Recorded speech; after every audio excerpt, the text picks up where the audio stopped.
Hello everybody, welcome back to Frontier Mentality. Started the video and guess what came by? The train. So you might hear it. I think it's gone enough that we should be fine. So I believe we're on garden tour number 10. It's hot, humid, and muggy.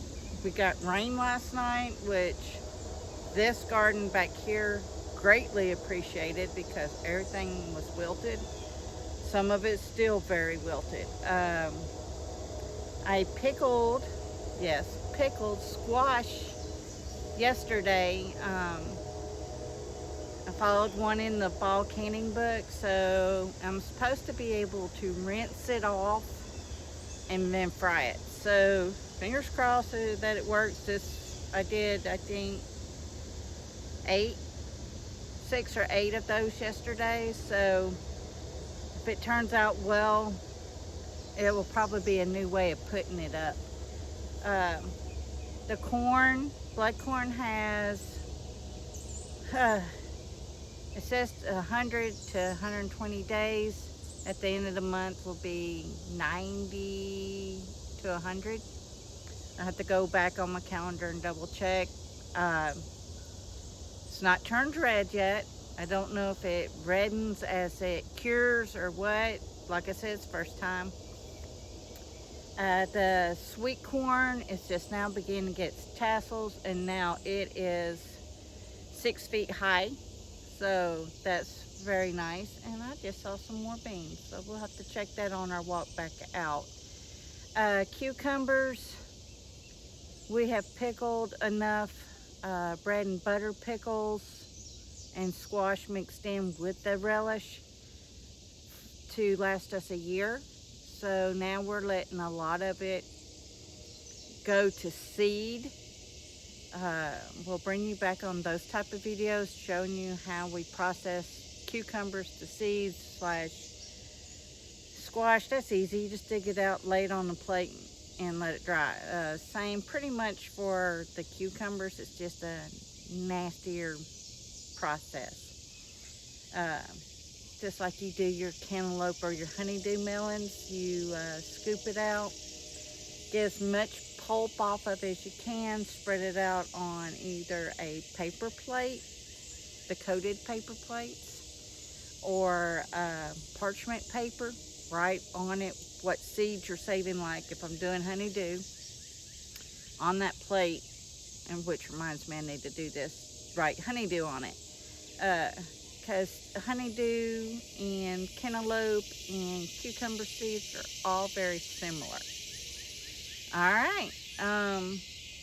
Please give us a thumbs up.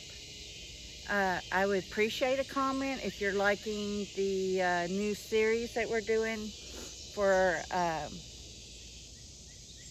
Tuesdays, where I'm going through conspiracy theories and wives' tales, superstition,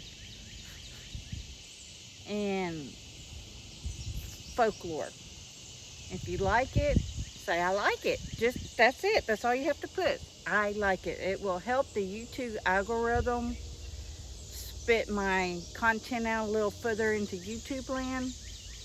Remember, I will tell you when it's my opinion or what Google says or DuckDuckGo says, and just if it's hearsay, I will let y'all know. So it's just a fun little thing to get through. All right, let's get y'all turned around and we'll walk down the corn first. I know Bruce is letting some of the green beans also go to seed. I'm doing 8 quarts about every other day of canning it. Okay, let's squish you all the way down so we're not bumping you. Well, we'll check the cucumbers out first. So, you see, where is it? That big yellow cucumber right there? That is something we're letting go to seed. That way we'll have cucumber seeds for next year. Look, there's some butternut beginning. Let's see. It's kind of hard to see because I got y'all on the stick, but I got some butternut coming in. Okay, now here's the sweet corn. It's just now getting its silks. And I know you can save the silks and dry them out, even when they get to looking like this. Make a tea. It's supposed to be real good for kidneys. Okay, I've got some green beans up there. Huh, who knew? I just saw them growing on that corn right there, some green beans. Here's another butternut that's crawled. Where are you at? There you are. That's crawled to the other side. Now I've got lima beans growing, and they're the pretty ones. So when it's time to harvest them, I'll bring them out. They're usually pretty purple and white. Thanks to Miss Lori, she gave me some seeds, and last year I just let them grow until I just had enough so I can have more to plant. So I was growing them just for seed. And this year I'm also just growing them for just seed to build up my seed bank. So in those really hard times, I can have food. Okay, here the blood corn's doing well. It's beginning to fill out almost to the top. So y'all pray with me and pray that the raccoons and skunks and everything else don't find my corn. Here's some more of the butter beans or lima beans, whatever you want to call them in the south. Here's some more butternut coming in down here. Got some there, some there. It's like a hunting. So here's the green beans. These are rattlesnake here. Pray we don't see a rattlesnake, because I did not wear my chaps out here today. It's so blasted hot. Okay, so here is a smushed cucumbers. Bruce just throws them out. They can reseed where they're at if they want to. It's no big deal. June bugs have found the green beans. So with the garden coming in at such an odd rate this year, so I've gotten, green beans will be canning until they quit. I think we're letting the squashes go to seed as well, as I was saying. So Bruce lets them grow way too big because we're doing them for seed. And the tomatoes are just now beginning to come in rather well. We're also, like, if they're getting worms in them, we're throwing the worms out, cutting them out, all the bad that they ate, and then we're just saving the green tomatoes and freezing them in the freezer so we can have fried green tomatoes through the winter. I just recently read that you can pickle green tomatoes. I know they do that in chow chow, and I have made chow chow, so that might be a project for the end of summer gardening. Okay, now the okra is chest high down here. So what you do, let me see if I can step a little closer. These are little Tabasco peppers, by the way. I told y'all wrong, so. They don't look like cow horn. If they get bigger, they do. All right, so let's see if we can see. All right, you see that okra under the flower there? So what you do if you're a new gardener, you cut your okra and you cut the leaf off with the okra so it can continually to grow. And we'll save pods off of each different variety. I think we got the Star David in here. We got white okra and the purple okra. And we'll save several seed pods from each, and so we can just grow them every year. So all of these except for the Star David are brand new. Or no, Star David's the only one we bought last year, and we saved seeds. So all the others that are out here, we've saved seeds, and by saving seeds, it helps them to produce better on your soil. So they just get better. And see what I was talking about? My neighbor, you know, she has these peaches. And they just always, they never get bigger than that, and then they rot. So squirrels and birds will have a lovely time with that through the winter months. I don't know if anybody else is noticing in your gardens. If you are, please comment, because I know there's some seasoned gardeners in that watch. Is your stuff coming ahead of time by a month or so? Like we have like our annuals, our fig trees and stuff. They usually have their baby figs just starting, but all of our figs are huge. And you know, they usually into August, into September you're getting figs. I believe we're gonna get figs at the end of July into August, so everything's about a month ahead, which is odd.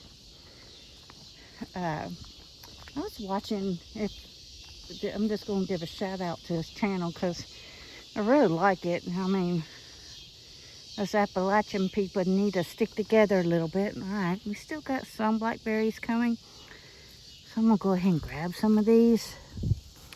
These are the wilder ones, so they're smaller. But the channel I was talking about is called Donnie, D-O-N-N-I-E, Law, A-L-A-W. And he has like animals where he does trail cams and stuff, and I really like his show. But if you ever get to the part where he names all the critters too, so that's really sweet. But a lot of them are going ahead and double packing their dens with a lot more stuff, so I'm wondering if we're gonna have a really cold winter. You notice the squirrels are also out doing their things, and there's the lemon tree and the avocado tree. Okay, here's the sweet potato patch and the watermelon patch. I saw flowers on the watermelon this week, so hopefully we'll be seeing little melons over here soon. And we went to town today. We uncovered the wood pile yesterday. And of course, I saw a garden snake, but they're okay. You see that mess right there? That's all fire ants in my wood pile. So we went and we bought fire ant killer. There's the other wood pile. We gotta start chopping wood and getting that all put up for winter. Hopefully it'll get a little cooler in the fall and we can start working on it. Okay. The front lavender bed's doing good. Alright, y'all. Taller than the windmill. We've been getting a lot of cherry tomatoes.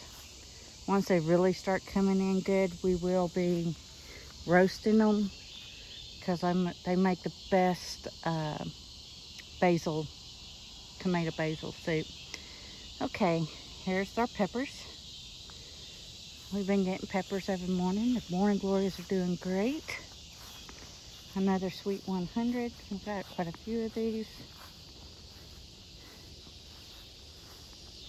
More tomatoes that are falling out of their cages, y'all.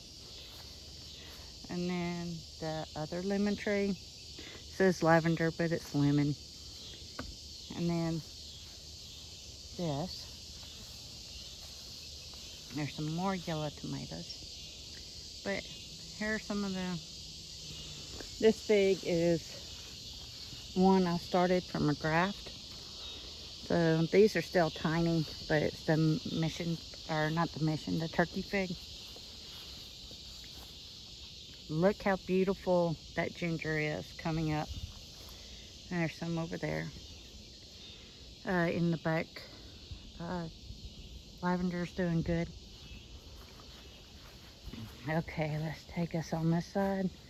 Sweet potato vines are finally, all of them are beginning to take off.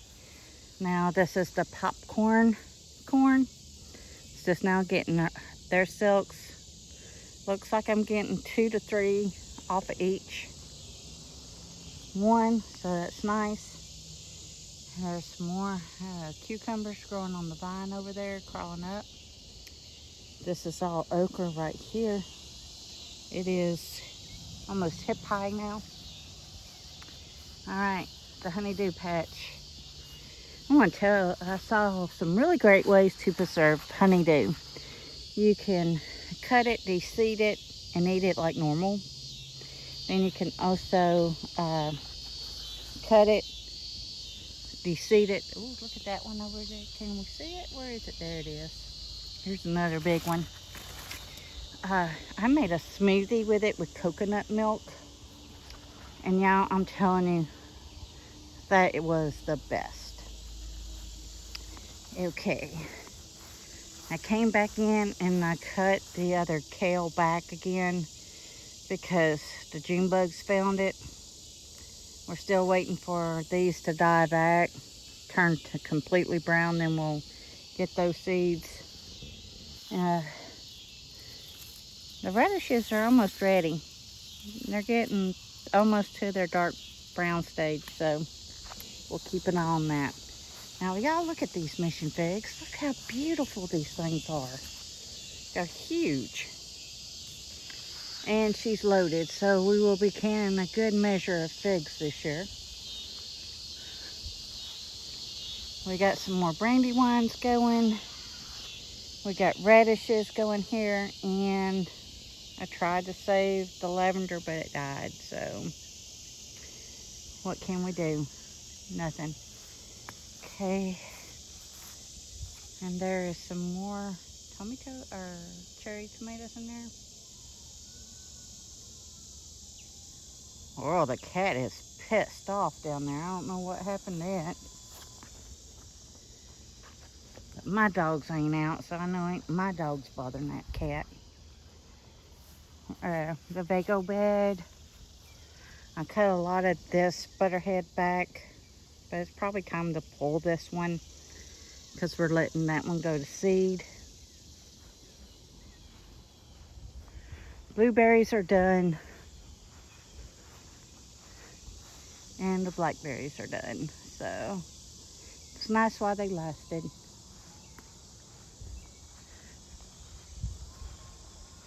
I don't know if y'all can hear that cat, but it's very upset. So yeah.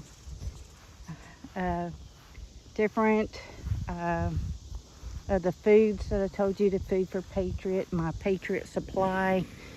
My Patriot Supply is having a great sale on its food. It's half off.